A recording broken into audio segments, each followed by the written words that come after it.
Chapter 24, Stamp of Approval. A few weeks after the incident, at the gardens I returned to Mercado Sonora with Mayroon.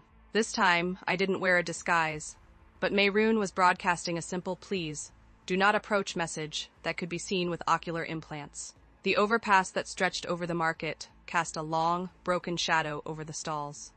It was mid-afternoon, and the light filtered through in fractured beams, catching on hanging tarps, patched metal, and strands of wiring that had no business being part of a permanent structure. The air carried the layered scent of the place, which now mostly consisted of warm concrete, oil, fresh herbs, and compost, a far cry from only a few months past.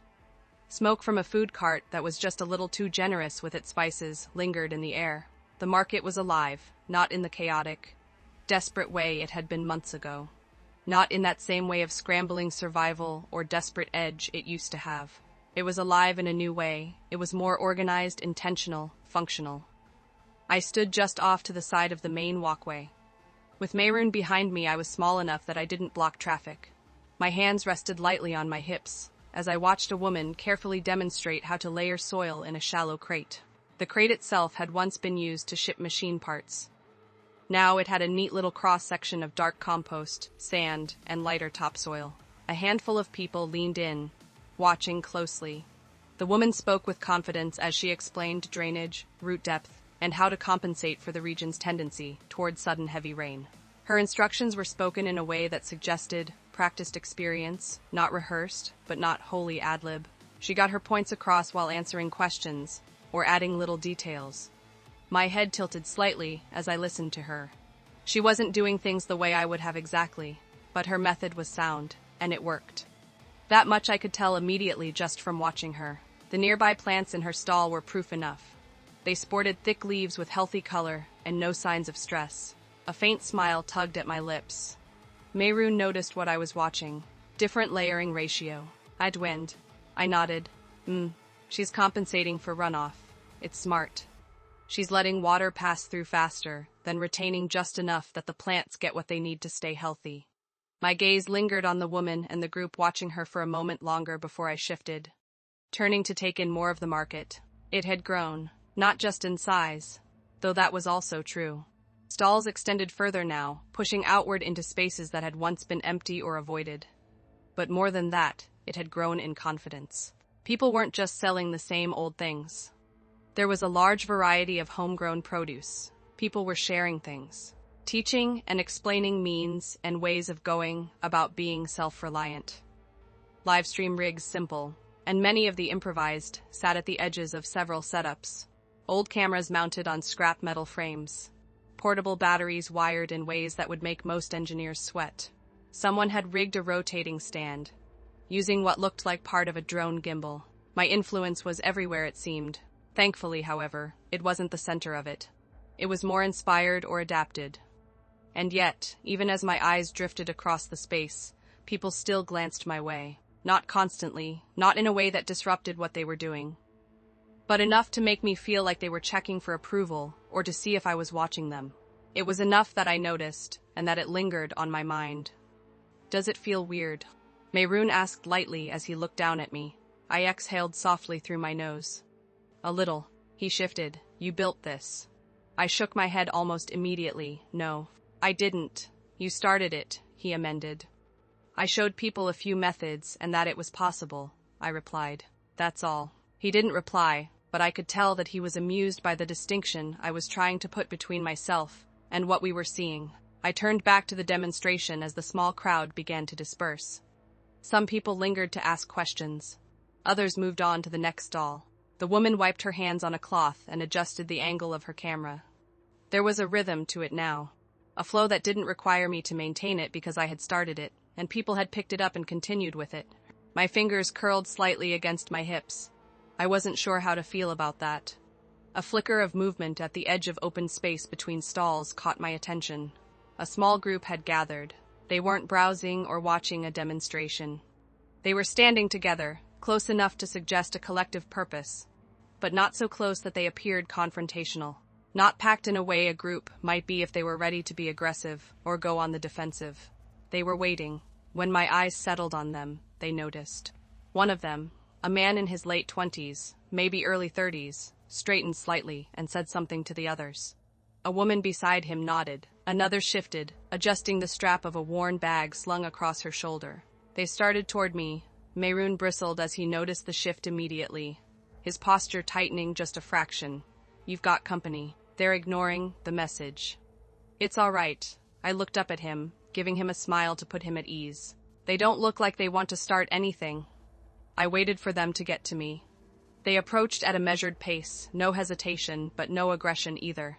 They were direct and stopped when they were a few feet away, close enough to speak comfortably, but far enough away to be respectful. The man who had been speaking to the group earlier addressed me first. "Miss Oradum." His tone was one that sought confirmation before he decided to continue. I inclined my head to look at him. "Yes." He exhaled once, steadying himself. "We were hoping we could talk to you, just for a few minutes." I could feel Mayroon's eyes flick toward me as I studied the group. There were 5 of them, all of whom looked like they came from different backgrounds. But they clearly had a common purpose. "Sure," I smiled. "We can talk." I could see the relief pass through them as shoulders lowered and stances eased in tension. The man nodded. "Thank you." He glanced around briefly, then gestured toward a slightly quieter stretch, just off the main flow of foot traffic. "Would it be all right if we stepped over there?" I followed his gaze, then nodded. "Of course." We moved together, with Mayroon putting himself in between me and the group. The small shift in location was enough to give us space without fully removing us from the life of the market. The sounds of vendors and shoppers didn't quite disappear, but they softened into the general ambiance. The man took a breath. "We've been watching your streams for a while now." "All right," I said to prod him on, keeping my expression open and receptive. "And not just watching," the woman beside him added. "We've been using them to learn." Another of the group nodded. "Adapting them, improving them, in some cases," someone else said, almost apologetically. I gave them a small, genuine smile. "That's good." "Yes," the man agreed. "It is, and it's helped a lot of people." There was a brief pause as he seemed to be choosing his next words carefully. "We want to do the same thing." I tilted my head curiously. "Start streaming." "Yes." The answer came from all of them in one form or another. "Teaching," the woman said. "Showing other people what we know." "Different methods," another added quickly. "For different crops and even different environments." "We've all been working in different areas," the man explained. "Different soil conditions, different constraints. Some of us have been focusing on smaller spaces, while a few have started scaling up their production." I nodded slowly. "That all sounds worthwhile." "It is," he said again, but this time there was something else behind it. Something not yet stated. A brief silence settled before he pushed the point. "We were hoping you back us." The words landed softly. They were spoken carefully, but that didn't cause them to lose their weight. I blinked once as recognition of what he suggested. "Back you?" I repeated. The man nodded, then clarified, "Endorse us." "Let us operate under your name," the woman clarified. "Not fully, just associated." "Oradum, backed or Oradum approved," someone else said, almost testing the phrases. Mayroon shifted behind me as he recognized what they were asking for. I looked at the group, really looked at them. They weren't excited in the way people often were when asking for something like this. They weren't being greedy or trying to leverage me for personal gain. They were sincere, grounded, serious. "We're not asking for money or any kind of funding," the man added quickly when I didn't immediately respond. "Or resources, we can handle all of that. We just want the name," the woman said. "The association with your brand, it would help people trust us right away," another voice offered. "It would help keep things stable," someone else said, "and avoid a lot of confusion about who can be relied on." My gaze moved between them. Each face, each expression told me that they believed this was the right thing to ask. There was nothing opportunistic about them. It would protect us from possible backlash for suggesting alternate methods, the man finished. There was the crux of it, protection against backlash. They didn't want to provide different perspectives, because they believed people who swore by my mythos might denounce them. I inhaled slowly, remaining silent for a time. The market buzzed around us, but the anticipation in their eyes seemed to drown out most of the noise. "Why my name?" I asked, my voice quiet. The question wasn't rhetorical, the man didn't hesitate. "Because it means something. To the people who watch your streams, the woman added. To the people participating in the movement. It shows consistency, another said, reliability. It tells people what to expect, someone else finished. And what is that? I asked softly. There was a pause before took a breath and replied, that it works. A simple, clean answer that got to the heart of matter. They wanted my name to reassure people that they weren't watching methods that would be a waste of time. I lowered my gaze as I thought about the reasoning, my fingers curling and uncurling as I wrestled with the idea. Finally, I looked back up at him. I believe you. Your leaf flickered across a few of their faces, but it was short-lived as they realized my tone hadn't changed. I believe you want to help people, I continued. I believe you've put the time in to learn, and that you've found methods that work in your own environments at your own pace. My gaze flicked to the market behind them, then back to the group. And I believe that what you're trying to do is good. I could tell their hope was rising, carefully, measured. Which made the next part all the more difficult for me because I don't like to dash anyone's hope. But I can't do that, I said finally. The words offered were gentle but absolute. It took a second for them to settle, to be understood. The man blinked. You can't? I shook my head slightly. No. I could see their hope shift to confusion and uncertainty. We're not asking for control or oversight, the woman said quickly. I know, I replied gently. We'd still run our own streams, another added. We'll make our own decisions. I understand that, I nodded. And you should. It's just the name, the man said, as if repeating it would somehow bring some clarity that I hadn't already happened upon. Just association. I nodded once. I know what you're asking for. Silence settled and stretched on for several moments. Not hostile, just them searching for some kind of understanding. Then why not? Someone asked. There was no accusation in it, just the need to understand my reasoning. I exhaled softly, my gaze drifting past them for just a moment, to the market and the people moving through it. I returned my gaze back to them, because I don't want to become something people have to go through for legitimacy. The explanation was simple, but it landed heavier than even I expected it to. If I put my name behind you, I continued, it changes what you are. The man frowned. It legitimizes us. Yes, I agreed, and that's a good thing, someone said. Is it? I asked quietly. That gave the pause. I didn't press it right away. I stayed silent for a few moments to let the question sit. If people only trust you because of me, I went on, then they're not trusting you. They will eventually, the woman said, once they see. Maybe, I allowed, but the first step won't be yours. There was a heavier silence this time. There are countless ways to raise crops, I said, gesturing lightly toward the surrounding stalls. You found some of them. Others have as well, and others will rediscover more. I just show the ones I prefer. I'm not the standard. You kind of are, someone muttered.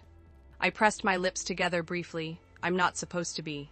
But you are, the man said, not harshly. Just stating it. I didn't deny it. I couldn't deny it. That's exactly why I can't do this, I said. I searched for the right way to say it as they waited. I don't want people to feel like they need my approval to start helping others. I don't want to become a gate that people believe needs to be passed through to feel legitimized. I paused for a moment before continuing. If I endorse you, then the next group will ask me to do the same thing, and the next one, and the one after that. I shook my head, and before long. It won't matter how good someone's work is. All that will matter is whether or not they have my stamp of approval, because people will see my approval as the path that needs to be taken. Ekesbaun. No one argued that. They could see the reality of it clearly enough even if they didn't like it. We're not trying to create that, the woman said softly. I know, I assured her, and you wouldn't, not intentionally. But it would happen anyway, because this first time would set a precedent. The man exhaled slowly. He looked down for a moment, then back at me. So what are we supposed to do? The question wasn't defensive. It was an honest desire for guidance. Start, I replied without hesitation. They blinked. Just start, someone echoed. I nodded. No backing, another asked. No, I shook my head. No endorsement. Someone else pressed. Nope, I replied. Frustration flickered across their faces. Not explosive, but pained. That's harder, the man admitted. I know, I agreed. And it will take longer. But this kind of work takes time anyway. Our efforts might not work even if we put the time in, the woman said. It might not, I nodded. Then why? Someone started, then stopped, unsure how to finish. I gave them a gentle smile, because if it does work, it will be yours, and you will be able to take pride that you built it yourself. You'll be able to stand on your own work. The woman looked down at her hands, at the calluses and dirt embedded in the lines. We already do. I know you do, I smiled, understanding their frustration. Then why does it feel like we don't? The man asked. The question lingered for a few moments as I considered it. Because people recognize my name before they recognize your work. No one could argue that point, and you want to change that, the man said slowly. I nodded, yes. And you think this will help? The woman asked. Not endorsing us. I shrugged. I don't know if it will help, but it won't hurt you, and it won't diminish your legitimacy. The man studied me for a long moment, trying to find something, anything, that suggested that I might bend. I didn't. Not out of stubbornness, but out of conviction. All right, he said finally. It wasn't an agreement. It was acceptance. The others shifted. Some nodded, others didn't. The woman looked at me. You really won't reconsider? My expression softened as I shook my head. I don't think this is something I should reconsider. But I will say that I have been lax in my encouragement of others like yourself. So I will start encouraging my viewers to watch other streamers, to find different methods that they might prefer more. Nothing direct, but I can try to spur them to look for others like yourselves. That was as close as I would come to their request. The answer was still no, but it was a no with a caveat. The man swallowed, then nodded once, a faint smile playing at his lips. You know what? That's fair, yeah. The woman nodded softly. That's acceptable. One by one, the group began to step back. Not in frustration, but with an understanding. They seemed to understand the conversation was over. Thank you for your time, Miss Arodum, the man said with a polite nod. I inclined my head and smiled. Thank you for asking. I do appreciate the consideration. The group turned and left without argument or lingering protest. I'm sure they left with some disappointment, but I hoped they would at least appreciate my willingness to encourage people to look for others to learn from. I stood there for a time after they left, watching them re-enter the flow of market traffic. They didn't stop, didn't look back. Merun looked down at me. They're right, you know. About what? I asked without looking at him. About it being harder for them, he said. And about you being a way to legitimize themselves with a simple endorsement. I nodded as I continued to watch the group disperse. I know. They just wanted some stability as they started off, he pointed out. And you still said no. He paused briefly before adding, why does that feel wrong? Autuar, senti. I didn't answer immediately because I understood what he meant. I felt it as well. Because it doesn't fix anything right now, I sighed. And because it goes against my nature not to help anyone I can. I felt his eyes on me for a few moments before he finally asked, so why didn't you? I looked back up at him, because I don't want to be the one in control this time around. I just want to, I sighed, my shoulders slumping. Help, Merun answered. I could hear the smirk in his voice. Yay, I whispered, and looked down. Just not from the front, not as the gatekeeper. Doesn't seem like you'll have much of a choice if everyone else has a say, he replied. No, it seems I might not. I agreed.